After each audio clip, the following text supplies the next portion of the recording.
Not yet.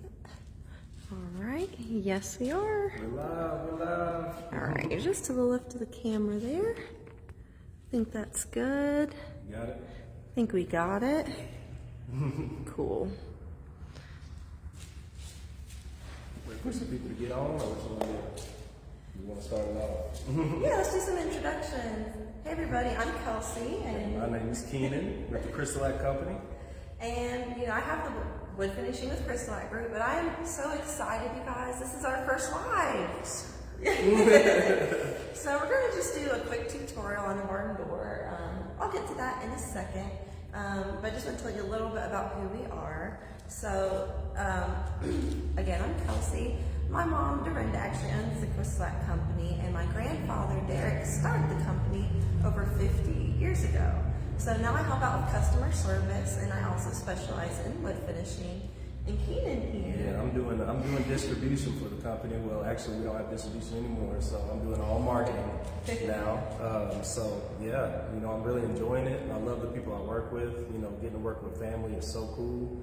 And yeah, man, it's just been a good trip, and I'm just excited for what the future holds for us. So. And he also has a furniture flipping group. So if you're really interested in taking furniture and flipping it, his group is called Flippin' Awesome Furniture. Awesome Furniture, yep. Yeah, so check that out if you're check it interested in furniture flipping. But he's also my partner in crime. Yeah. Oh. We're being so awkward, guys. I'm really just excited to do this with you. And I do apologize. I realize there's an echo. I hope it's not too bad. We're actually in what's going to be our physical location for the CrystaLac store. So, and these are the doors that we're putting up. So I'm going to kind of show you what I'm working on here. Keenan, do you mind to kind of get behind the camera just to make sure everything you can see everything?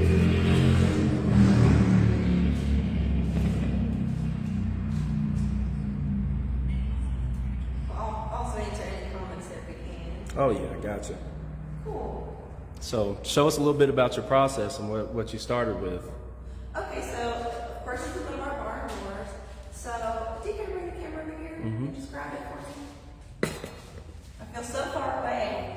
I know it's a camera, but I want to look up close to you guys. Got it?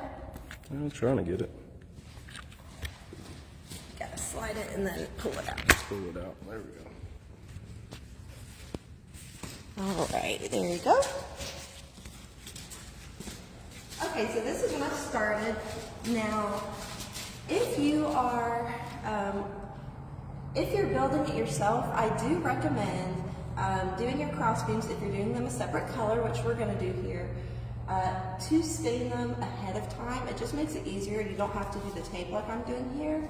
But if you're not a woodworker, you're getting it pre-made. So I also wanted to show you how you go about the process if you've purchased barn doors or had them custom made by someone local, but you're wanting to finish it the way that you like.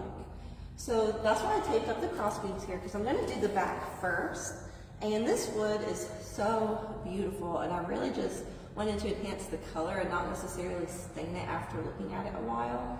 So what I did use, as you can see over here, is the amber tone sanding sealer.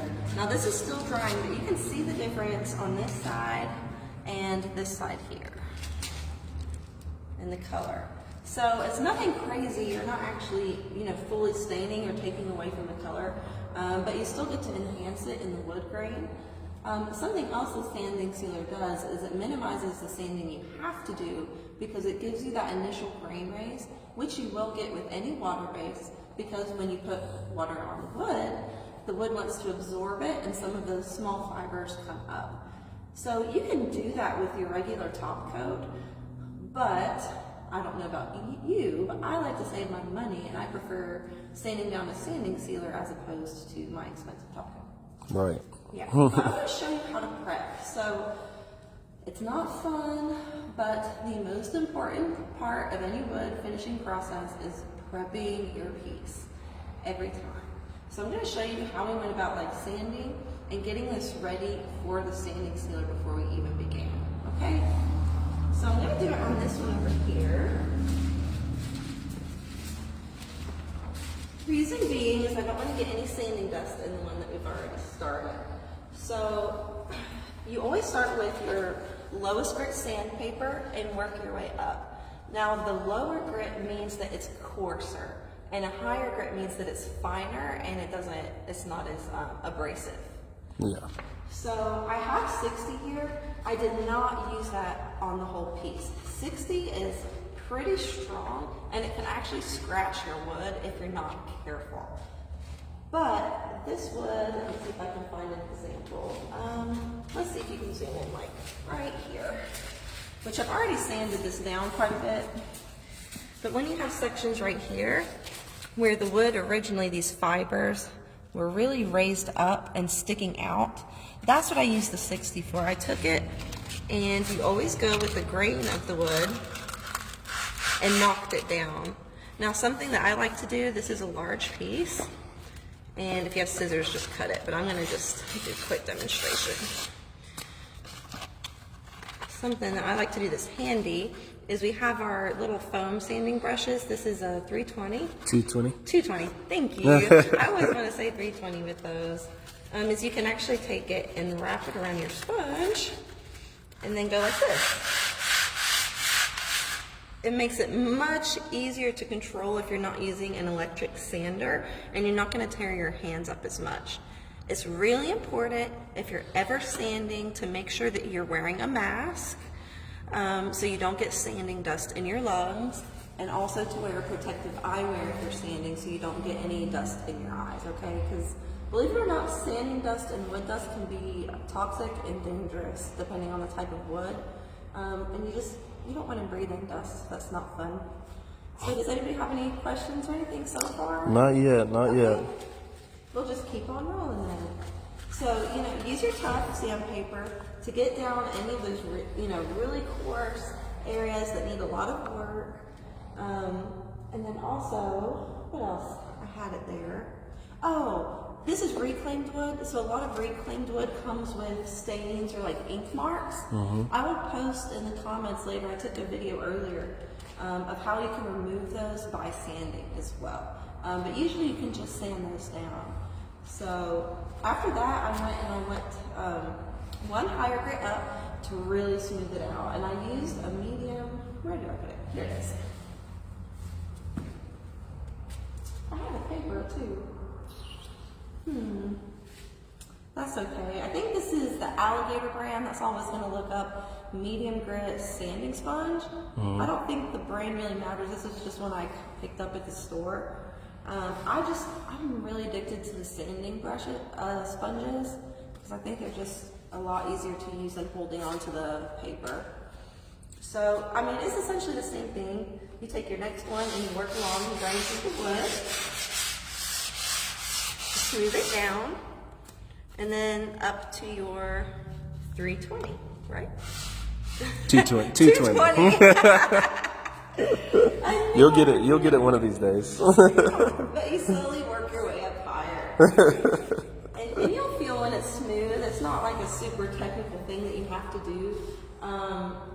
It just depends on what you're going for. These are going to be up in our store, and I always keep in my mind like the worst case scenario. So I think about little kids running, putting their hand on it and running it along as they go. And the top coat will protect it from most things, but I just like to get it as smooth as possible, just for even safety and for my personal aesthetic. Right. But yeah, and then when you're finished sanding, my least favorite, but also most important part is cleaning it really well. You have to make sure that you get out all of that sanding dust. Now for a piece that's this big that you're having to sand that much, you'll probably need an air compressor. That's what I used to get it out of like the grooves and things that come into the pieces of the wood here, and just the major amount of dust overall. It's really helpful, but it's not something that you have to have. If you don't have an air compressor, what you can do is take a dry paintbrush, get a coarse brush, and then just brush it along and get it off that way for the most part. And then go to get a microfiber rag, have it dry first, and wipe down, all the dust that you can get. And then I like to dampen it. to really get into it, especially in your knotty areas like this right here. You don't want it wet, but you want it damp. So get it wet, rinse it out really good, and then you can rub it along in these types of places and try to really get into those grooves to get the dust out. You can see I haven't cleaned this really good yet since I sanded. But it's really important to get the dust out, guys. I know it's not fun. I hate doing it. You can see I made a mess with myself today doing it. But if you don't, when you're painting, staining, especially if you're putting on a top coat directly, you will see the dust in it. Right. Or it'll cause like a coarseness, or even it'll look like small bubbles. And a lot of times people will send me messages in customer service and say, hey, I'm getting small bubbles, how do I fix it? And after we talk a while and get down to it, it's actually sanding dust, and it's just so fine that you don't see it until they get it wet with their brush, and it enhances it and makes what looks like little bubbles. Mm-hmm. So it's really important to make sure you get those off. David said vacuums work well too. Oh yeah, vacuums work really good too. Mm-hmm. So try out a vacuum if you have that. And you know, nothing isn't salvageable. So if you accidentally, you put on your top coat and then you see, oh gosh, I had dust in there and it's creating bubbles or like issues, wait for it to dry and then you can sand it back smooth and then go on for clean it good. So your next coat, you don't have it. And just add your next coat. Now, Eileen asked, do you recommend surface conditioner for wood to clean? For wood, no. It can actually, cause some issues if you put it on the direct bare wood, but it is really great for cleaning between coats. So say you did your stain and it's been like a few days and dust is collected, then you can use the surface conditioner over that to clean it really good before your top coat, or in between coats of your top coat. Then it's really great for that. Or if you paint, and it's after your paint's right before you get to your top coat there too. So pretty much any step along the way, with the exception of the bare wood. That's a great question. Thanks for asking that. I actually made that mistake when I first started. Me too. You remember? Yeah, Candy, that's a very common mistake because in the end, it probably won't harm it too good. You could probably sand it off if you accidentally used it first, but it's not preferable. All right, and I'll show you how we got started this door over here. And you guys, if you have any questions or just thoughts, it doesn't even have to be just about these doors. Just ask along the way, okay? Be happy to help. So I'm going to show you what we're going to be using. What I'll probably end up doing is a series of lives, because it's important to make sure you do your steps correctly, which means waiting 2 hours between coats. And I really want to do a good job on these. I know the projects you're working on, you want to do a good job. So I'm going to show you the real life steps on how you would go about this. So keep an eye out in the group, and I'll post before we do the next step in the tutorial. But for this next step, what we're going to do is use the Ambertone Sanding Sealer.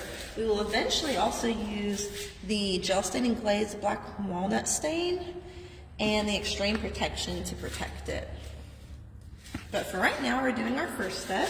So I'm just going to use my sanding sealer, I have a Tack-On paintbrush because they're my favorite, and a stir stick because you always stir your product. So we'll get this started over here. And Kenny can kind of show you. So this is almost completely dry, and you can see the difference. Again, in the bare wood and then the one coat of sanding sealer here. It is so subtle, you guys, which is what I love. But the nice thing is, if you want to keep darkening it, you can just add coats. But if you're doing a table especially, that's when the sanding sealer is really helpful to get it really nice and smooth. And that's also when you would want to go up with finer grit sandpaper. I went up to the 220. 220. I got it. You got it. I went up to the 220 on this. And that gets it really smooth. Like, don't get me wrong, it's soft when I rub on it. But if you were doing something like a kitchen table or dining table that you eat at, I would probably go up to 400 maybe to get it super smooth and work my way up. Yeah.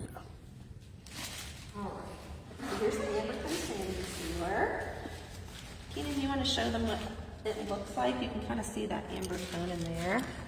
Yeah. And you always stir it really well, but do not shake. If you shake it, you will cause bubbles and you'll get excess bubbles while you're working. All right, so you can see that beautiful color in there. Mm-hmm. And I got my fine little acrylic art brush just to get in these little corners that are hard to reach. You'll see why in a minute. I'll kind of show you what happens when you create bubbles on accident. All right, so the key with any of our products, and application with any of our products, is essentially the same. You can brush it, spray, or wipe any of them on. What's that method you're doing with the brush right there? Oh yes, this is the dip and drip method. Dip and you guys, drip, which baby. Means don't go like this and then wipe it on the side of the can, because that also can cause excess excess bubbles in your bristles. Bubbles in your bristles. There's a tongue twister. Bubbles in your bristles. Right, because what you're doing is pushing air into your brush, right? And that's what creates the extra bubbles. So you dip it in and let it drip. There you go. There you go. Dip and drip, baby. And you want to do nice, smooth strokes. You're not wanting to work it back and forth like, it always makes me think of like Tom Sawyer as a kid when he was painting the fence. And going up and down, I always felt like I was on an adventure when I was a kid and painting. But you don't want to do that. That's a mistake. You do long, smooth strokes like this. And see, hardly any bubbles that way. But, and I'm going to show you the wrong way so you see the reason why I say that. Watch it still work out perfect. But when you go like this, can you zoom in and show the bubbles in there? It's kind of hard to see, but Does it zoom? no. Oh yeah, it does. Yeah, zoom. There it is. See all the little bubbles I made? And that's from doing the wrong thing. Incorrect. Going like this back and forth really fast, okay? That's why you want to do nice, smooth strokes along the way like this. And then if you get bubbles on accident, you do something like I just did. A lot of times they'll work out on their own and as it's drying. But honestly, just to blow them out, if you have the air compressor, you can use that. But if I have them, realistically, I just go, and they're gone. That's one way to do it. It's a lot faster than dragging out the equipment, I'll be honest. So, we're gonna be real here, guys. That's what real Kelsey will do, so. But you can see how pretty that color looks.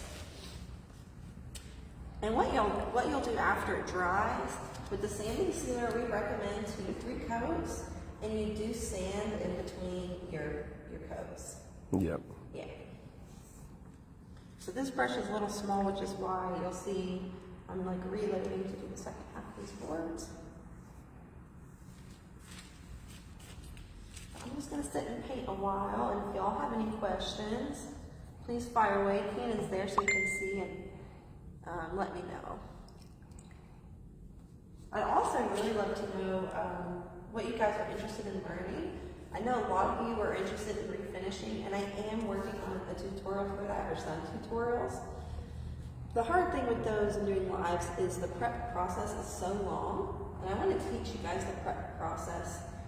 But I guess I'm trying to figure out the best way to do it where I don't bore you guys to death, because honestly, most of it is just a lot of scrubbing and cleaning. Yeah. So if y'all want to see me do that, I'll do lives and y'all can watch me clean for an hour. I'm down, I'll go for it. But I don't want to be, wasting y'all's time.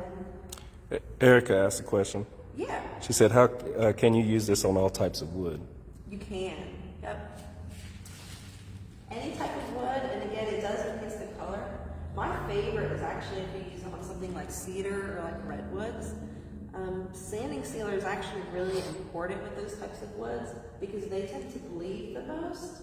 And if you don't prep it well or seal it when you begin, what you can end up doing is having that color like bleed into your top coat. So the sanding sealer gives it that initial wetness and pulls that color up so that you can sand it down before you put on your top coat. Or like I think mahogany is another one. Purple Purple Heart. Eileen asked a question too. She said, can these products go into plastic condiment style bottles for easier application? For this, you could. With the sanding sealer, you don't necessarily put it directly on as much. It's a lot thinner than most of the products. So you can, and if you find that easier, go for it. But if you're storing it long term, I don't recommend keeping it in one of those bottles longer than like a week or two, because it'll start to dry out, or the water in it. It just doesn't get airtight enough, and the water starts to evaporate. And you'll lose some of your product, one, but it also can thicken up or dry out on you. Mm-hmm. So I do, if you're going to store it, longer than a week, I put it back in the original container. But you can definitely do that. You probably get this on my pants now. That's okay. These are my work pants now. She asked if so too. Is it okay to roll rather than stir? Like roll it? Rolling will cause a lot of bubbles. So I actually don't recommend rolling, especially the sanding sealer, or the top coat actually, because what it does is similar to when I just showed you guys when I was pushing my brush into the wood and going back and forth real fast. The roller pushes air down into your finish and just creates a lot of bubbles. I'm going to show you why I got this little craft brush here too. This for these little corners like this. Because, for that same reason, as we were talking about before, we're talking about bubbles, the only other way I could do it is by like really pushing my brush in there to try to get into the corner. I actually made that mistake on that corner during the first one, and I just created so many bubbles, and I was able to get them out, just by, blowing on it, but it's a lot of extra work. It's not needed.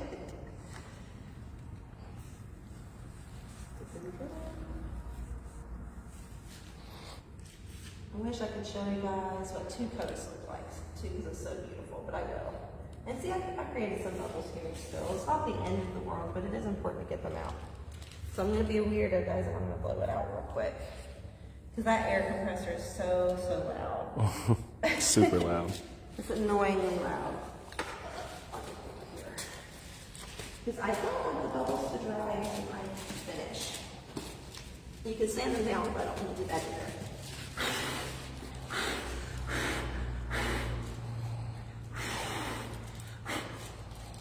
Go on.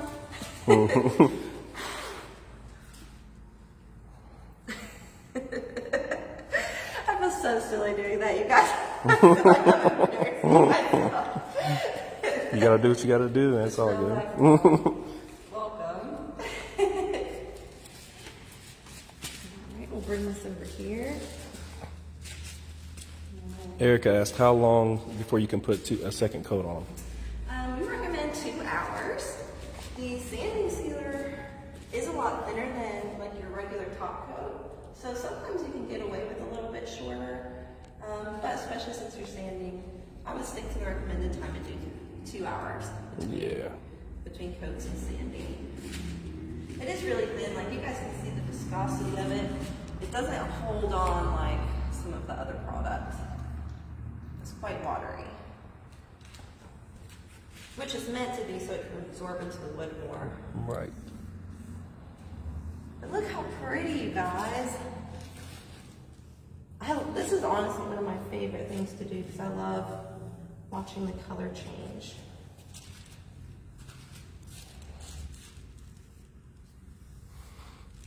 Looking good, babe, looking good. Thanks. Oh, I have another little tip I can give you. So, well, I'm trying to think because I might do my next video too. We'll go for it. So one thing I did on this one, so that the amber tone is the tone in it is, what's the word I'm looking for? It's the opposite of strong. Light? I don't know. Light. Anyway, the amber in it isn't very dark. It's very subtle. That's what Subtle, there you go. But it does still have the amber tone to it, and the parts that absorb the wood more can take the color. So right here on this, you can see where the wood is like super rough, just where it got cut up by the saw or whatever planes this. So what I actually did there is you can take a little bit of the clear top coat, or I like to use the clear gel stain glaze the most because it's not quite as, it soaks into the wood more because it's made for stains. And I actually put that, you know, over this little section first where it's really cut up. Now you don't need to do that for most parts, but this was kind of an extreme example. Reason being is it just soaks in enough that when I put the coloring over it, that it doesn't absorb it too much. It creates sort of like a barrier without being a barrier that's like full on top coat. Yeah. I hope that makes sense. You can ask some questions about that. And I'll go over that more when we get to staining because that's something I do for staining as well. David asked a question. He said, what's the best temperature and humidity when applying? Oh yes. So you want to apply between 68 and 75 degrees. This time of year is also important to keep in mind that even though your temperature may be that in the room, that your product may not be that temperature. I actually came across that problem myself here in the shop where it's been cooling down. My stuff wasn't leveling out right, like I kept getting some streaks of bubbles, they were drying into the finish, but the temperature said 70 degrees, so I was kind of like, I couldn't figure out what was going on, and so I asked Mom and David about it, and they brought to my attention that overnight here, it's been getting about 45 degrees at night sometimes. So even though the temperature in the room had been up, the product itself had been sitting in that all night. So the containers themselves were probably still at like, you know, 50, 60 degrees.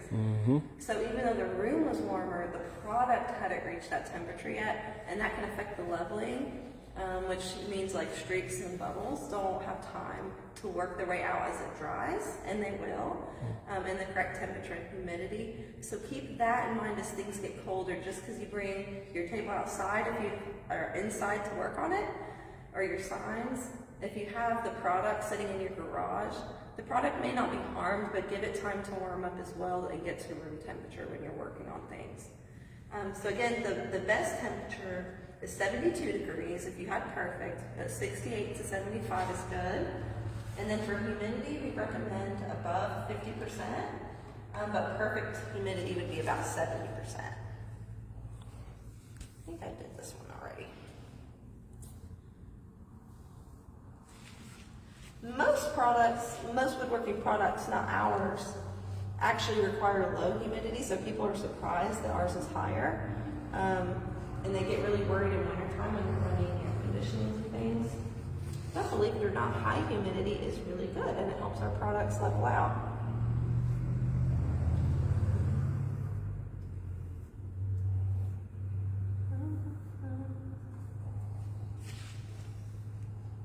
Alright, so I'm trying not to work back and forth too much, but I have this little brush I picked out, so we're gonna, there we go. You can see it's already drying even this in the section I did over here, so it goes pretty quick. I'll keep rotating on you guys.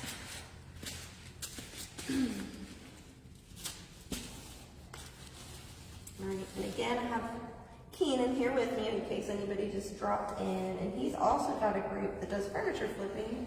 So if you're interested in that, check out for Flippin' Awesome Furniture. Flippin' Awesome Furniture. With CrystaLac. And then we also have a group for instrument finishing. If you want to learn how to, you can be completely new and it's something you want to pick up, or you could have been doing it for years. If you like to finish instruments, drums, guitars, violin. We have a guy around here that's been using our stuff for, I think 30 years now. He makes banjos. My sister has a group instrument finishing with CrystaLac, and she's got lots of tutorials on there for that. So you can check that out. And that gentleman I just talked about, his name is Clancy. She actually did a little interview with him too, so I recommend checking it out. It's really cool to see the stuff that he makes. I wish I was so talented that I could create something like that. One day, we're all learning, you guys. I'll teach you some wood finishing, and maybe some of you can teach me some of the finer woodworking techniques.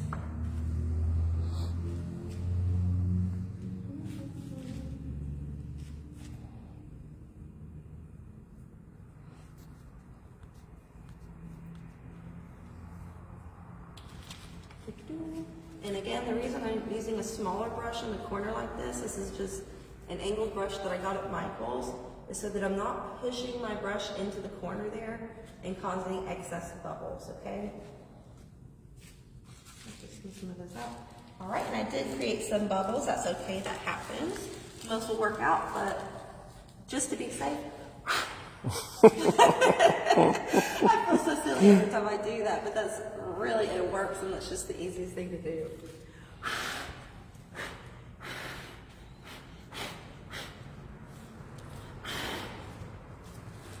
All right, so that is the first step, okay, which is the sanding sealer, and I'll show you guys in the next video how to sand that back and do a second coat, either with a live or I'll just post a tutorial of me doing it as a video. But we'll definitely do a live to show you how to stain for the cross beams, okay? Anybody else have any questions? Let's see. Vicky said I'm late. What product are you using? Oh, this is the Amber Tone Sanding Sealer. And again, this helps minimize the grain rays of the wood. So you don't have to do as much sanding. It helps, bind those grains down. And it also enhances the natural color of the wood because all of our products dry crystal clear. Crystal clear. Crystal clear. So if you put our top coat directly on the wood, which we want natural wood here, it's going to look exactly as it is, which would be as this one is over here, which is beautiful. But I really like to just bring a little bit of color to the wood without fully staining it. So what you do is you do one coat, wait 2 hours, letting it dry, sand again, and then do another coat.